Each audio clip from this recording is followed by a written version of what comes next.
আসসালামু আলাইকুম। মাইক্রোসফট ওয়ার্ডে আমরা এই মগগুলাকে এখন ড্র করব।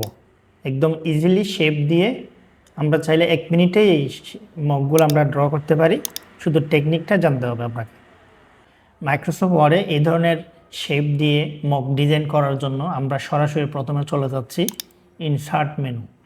ইনসার্ট মেনু থেকে আমরা একটা শেপ নিব। ওই শেপটা হচ্ছে বেসিক শেপস থেকে আমরা নিব ক্যান, CAN, এই যে ক্যান, এই শেপটা আমরা নিব। এটা নেওয়ার পরে আমরা এখানে ড্র করব স্বাভাবিকভাবে আমরা যেভাবে শেপ ড্র করি, এই যে আঁকলাম। এরপর আমাদের দ্বিতীয় কাজ হচ্ছে শেপের মধ্যে একটা পিকচার অ্যাড করা। আমরা জানি শেপের যাবতীয় কাজগুলো করতে হয় ফরম্যাট মেনু থেকে। ফরম্যাট মেনুতে গিয়ে এখানে গিয়ে আমাদের যাবতীয় কাজগুলো পাবো। তো এখানে আমরা প্রথমত যে কাজটা করব, একটা পিকচার নিয়ে আসবো। পিকচারে গিয়ে আমাদের কম্পিউটারে ডাউনলোড করা যে কোনো পিকচার আমরা এখানে অ্যাটাচ করে দিব। এই যে আমি এখন দিব হচ্ছে এখানে নিজের ব্যক্তিগত যে কোনো ছবি আমরা এখানে অ্যাড করতে পারবো। তো আমি এই যে ফ্যামিলি কার্ডের ছবিটা দিয়ে অ্যাড করে দিলাম। তো এর পরবর্তী কাজ হচ্ছে উপরের লেভেলটা ঠিক করার জন্য আমরা এখান থেকে একটা ইলিপস শেপ নিব, ওভাল। এই যে ওভালটা নিব, ওভালটা নিয়ে আমরা এটার উপর দিয়ে এটা আঁকবো। তো একেবারে সমান করে দিব, বড় ছোট করা যায়, যে টেনে এটাকে আমরা বড় ছোট করলাম।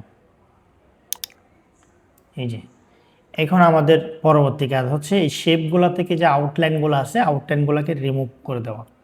তো ওইটা করার জন্য আমরা জানি শেপ ফরম্যাট থেকে শেপ আউটলাইন, আউটলাইন থেকে এখান থেকে নো আউটলাইন, শেপের যে আউটলাইন এগুলো চলে যাবে।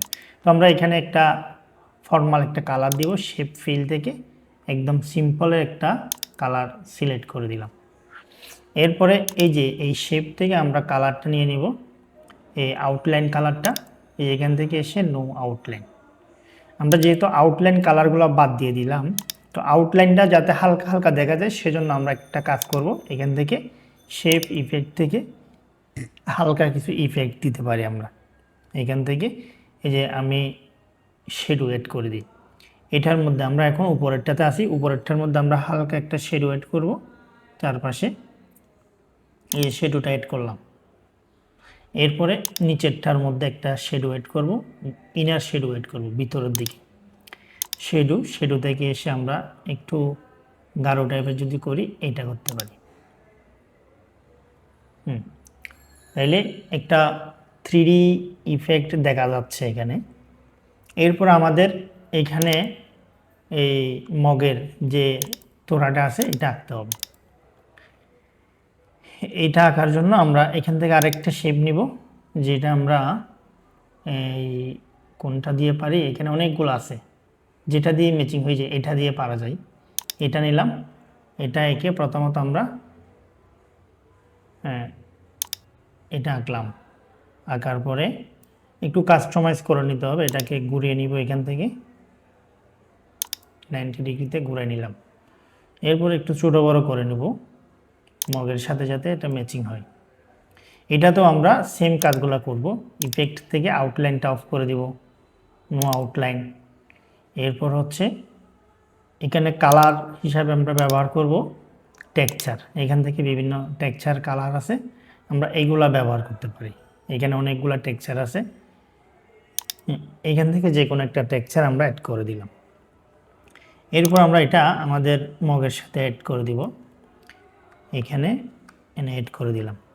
এটা তো আমরা চাইলে ইফেক্টগুলো দিতে পারি, এখানে ড্রপ শ্যাডো যেগুলো ইউজ করছিলাম সেমগুলো। তো এটা শেষে আমরা লাস্ট যেটা দিয়েছি এখানে রিফ্লেকশন, এই যে নিচে একটু শ্যাডো পড়ছে, এটাকে বলে রিফ্লেকশন। আমরা এখানে মগের মেইন শেপে ক্লিক করলাম, এরপরে এখান থেকে আমরা একটা রিফ্লেকশন দিচ্ছি, হালকা রিফ্লেকশন। এই যেটা প্রথম যেটা আছে এটা দিলাম, হালকা করে একটা শ্যাডো পড়বে নিচে ছায়া, এটা। তাহলে আমাদের একটা মগ তৈরি হয়ে গেল। একদম ফাইনাল কাজ হচ্ছে এই যতগুলা শেপ আমরা আঁকি সবগুলাকে এক জায়গায় গ্রুপ করে নেওয়া। তো আমরা প্রথমত এই যে এই শেপটাকে সিলেক্ট করলাম ক্লিক করে, এরপর আমরা কিবোর্ড থেকে শিফট ধরবো, শিফট ধরে রেখে আমরা বাকি শেপগুলোতে একটা একটা ক্লিক দিব, তাহলে সবগুলা সিলেকশন হয়ে যাবে। এরপর আমরা এখানে পাবো গ্রুপ, অথবা মাউসের রাইট বাটন ক্লিক করলেও সেখানে আমরা পাবো গ্রুপ। এখান থেকে এসে গ্রুপ করে নেব। হচ্ছে মাইক্রোসফট ওয়ার্ড দিয়ে গ্রাফিক্সের মতো করে একটা মক ডিজাইন করা। এই ধরনের ভিডিও যদি আরও চান অবশ্যই কমেন্টস, লাইক, সাবস্ক্রাইব করে রাখবেন।